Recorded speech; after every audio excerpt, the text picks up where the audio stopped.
জাতিসংঘ নিরাপত্তা পরিষদে লিখিত সিদ্ধান্ত ছাড়া আরাকানে মানবিক করিডোর দিলে তা দেশের নিরাপত্তার জন্য হুমকি হতে পারে বলে মনে করছে নিরাপত্তা এবং কূটনৈতিক বিশ্লেষকরা।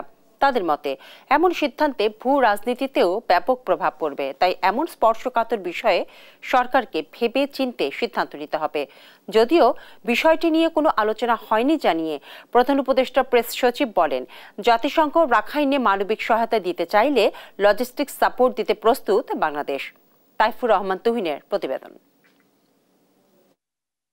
মিয়ানমারের জান্তা বাহিনীর সঙ্গে যুদ্ধের পর রাখাইন অঞ্চলের নিয়ন্ত্রণ নিয়েছে সশস্ত্র বিদ্রোহী গোষ্ঠী আরাকান আর্মি। ফলে মিয়ানমারের মূল ভূখণ্ড থেকে সেখানে যোগাযোগ বন্ধ হয়ে যায়। এমন অবস্থায় রাখাইনে দুর্ভিক্ষের আশঙ্কা করছে জাতিসংঘ। ফলে জরুরি সহায়তা পাঠাতে করিডোর চায় সংস্থাটি। বিষয়টি নিয়ে জাতিসংঘের তত্ত্বাবধানে শর্ত সাপেক্ষে করিডোর দেওয়ার নীতিগত সিদ্ধান্তের কথা জানান পররাষ্ট্র উপদেষ্টা। আমি এটুকু আপনাদেরকে বলতে পারি, নীতিগতভাবে আমরা এটা সম্মত, কারণ এটা হিউম্যানিটেরিয়ান একটা প্যাসেজ হবে, কিন্তু এটার কিছু আমাদের কিছু শর্তাবলী আছে। সরকারের এককভাবে এই গুরুত্বপূর্ণ সিদ্ধান্তে তাৎক্ষণিক সমালোচনা করেন বিএনপি মহাসচিব মির্জা ফখরুল ইসলাম আলমগীর। অনেক বড় সিদ্ধান্ত, এই সিদ্ধান্তের সঙ্গে আমাদের স্বাধীনতা, সার্বভৌমত্ব এবং ভবিষ্যতে এই অঞ্চলের শান্তি স্থিতিশীলতা জড়িত আছে। আর নিজের ভেরিফাইড ফেসবুক পেজে জামায়াতের আমির রাখাইনের সঙ্গে মানবিক করিডোরের বিষয়টি জাতির সামনে স্পষ্ট করতে সরকারের প্রতি আহ্বান জানান।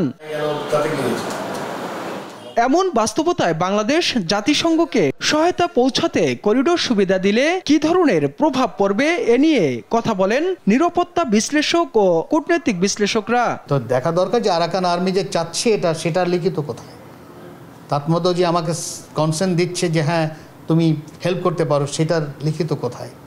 আর বড় আকারে যেটা হলো জাতিসংঘের যেটা বলা হচ্ছে সেই ডকুমেন্টটা কোথায়, সেগুলো হলে সবগুলি থাকে, তাহলে আমার মনে হয় কোনো ঝামেলা হওয়া উচিত। জাতিসংঘের নিরাপত্তা পরিষদের সিদ্ধান্ত ছাড়া এমন পদক্ষেপ দুদেশের নিরাপত্তার জন্য হুমকি হিসাবে দেখছেন তারা।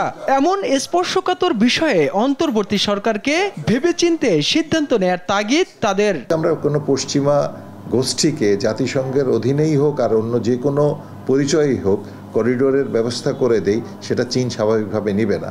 এখানে অবশ্যই চীনের একটা সম্মতি বা চীনের একটা সমর্থন প্রয়োজন হবে। সেই সমর্থন ছাড়া যদি আমরা করিডোর দেই, তাহলে পুরো অঞ্চলের ভূ রাজনীতি, এখানকার নিরাপত্তা এবং এখানকার যে পরিবেশ পরিস্থিতি আছে, সেটা আমি মনে করি যে একটা বিরূপ পরিস্থিতি তৈরি হবে। এদিকে মঙ্গলবার নিজ ভেরিফাইড ফেসবুক পেজে প্রধান উপদেষ্টার প্রেস সচিব শফিকুল আলম বিষয়টি স্পষ্ট করেন। বলেন, এ নিয়ে জাতিসংঘের সঙ্গে কোনো আলোচনা হয়নি বাংলাদেশের। তবে রাখাইনে মানবিক সহায়তা পৌঁছাতে জাতিসংঘকে লজিস্টিক সাপোর্ট দিতে প্রস্তুত অন্তর্বর্তী সরকার। এমন পরিস্থিতিতে নতুন করে আরও 1,13,000 রোহিঙ্গাকে আশ্রয় দিতে বাংলাদেশকে অনুরোধ করেছে জাতিসংঘ। তাইফুর রহমান তুহিন, দেশ টিভি, ঢাকা। দেখছেন সংবাদ রাত। জাতীয় নির্বাচনে পরিবেশ নিশ্চিত করা আইন শৃঙ্খলা বাহিনী এবং সরকারের সর্বোচ্চ দায়িত্ব বলে মন্তব্য করেন প্রধান উপদেষ্টা ডক্টর মোহাম্মদ ইউনূস। সকালে রাজারবাগে পুলিশ সপ্তাহ উদ্বোধন অনুষ্ঠানে একথা বলেন তিনি। পুলিশ ও জনগণের দূরত্ব কমিয়ে আনাই এখন বড় চ্যালেঞ্জ উল্লেখ করে প্রধান উপদেষ্টা বলেন, 16 বছরে পুলিশকে দলীয় বাহিনীতে পরিণত করেছিল আওয়ামী লীগ। আরো জানাচ্ছেন সাইফুল রিপন। রাজারবাগে পুলিশ সপ্তাহ 2025-এর উদ্বোধন ও পদক প্রদান অনুষ্ঠানে প্রধান অতিথি হিসেবে অংশ নেন অন্তর্বর্তী সরকারের প্রধান উপদেষ্টা ডক্টর মোহাম্মদ ইউনূস। পেশাগত কাজে ভূমিকা রাখা পুলিশ সদস্যদের পদক পরিয়ে দেন প্রধান উপদেষ্টা। প্রধান অতিথির বক্তব্যে পুলিশ ও অন্যান্য বাহিনীর প্রচেষ্টায় দেশের আইন শৃঙ্খলা পরিস্থিতি অনেকটা নিয়ন্ত্রণে আনা সম্ভব হয়েছে বলে উল্লেখ করেন ডক্টর মোহাম্মদ ইউনূস। বলেন, দলীয়ভাবে ব্যবহারের ফলে বিগত 16 বছরে পুলিশ জনগণের মধ্যে যে দূরত্ব তৈরি হয়েছে তা কমিয়ে আনা সবচেয়ে বড় চ্যালেঞ্জ। আমরা জানি পুলিশ বাহিনীর সামনে নানা সীমাবদ্ধতা ও চ্যালেঞ্জ রয়েছে। অপ্রতুল জনবল, লজিস্টিক্স, অপর্যাপ্ত বাজেট ইত্যাদি। কিন্তু আমাদের সবচেয়ে বড় চ্যালেঞ্জ হলো বিগত 16 বছরে পুলিশ পুলিশ জনগণের মধ্যে যে দূরত্ব সৃষ্টি হয়েছে সেই দূরত্ব কমিয়ে আনা, পুলিশ বাহিনীর প্রতি মানুষের আস্থা ফিরিয়ে আনা। আমি বলবো এটা কঠিন না। বলেন, জাতীয় নির্বাচনের পরিবেশ নিশ্চিত করতে সর্বোচ্চ গুরুত্ব দিচ্ছে অন্তর্বর্তী সরকার। নির্বাচন যেন সুষ্ঠু ও শান্তিপূর্ণ উপায়ে অনুষ্ঠিত হয়, সেজন্য পুলিশ সদস্যদের ভূমিকা খুবই গুরুত্বপূর্ণ।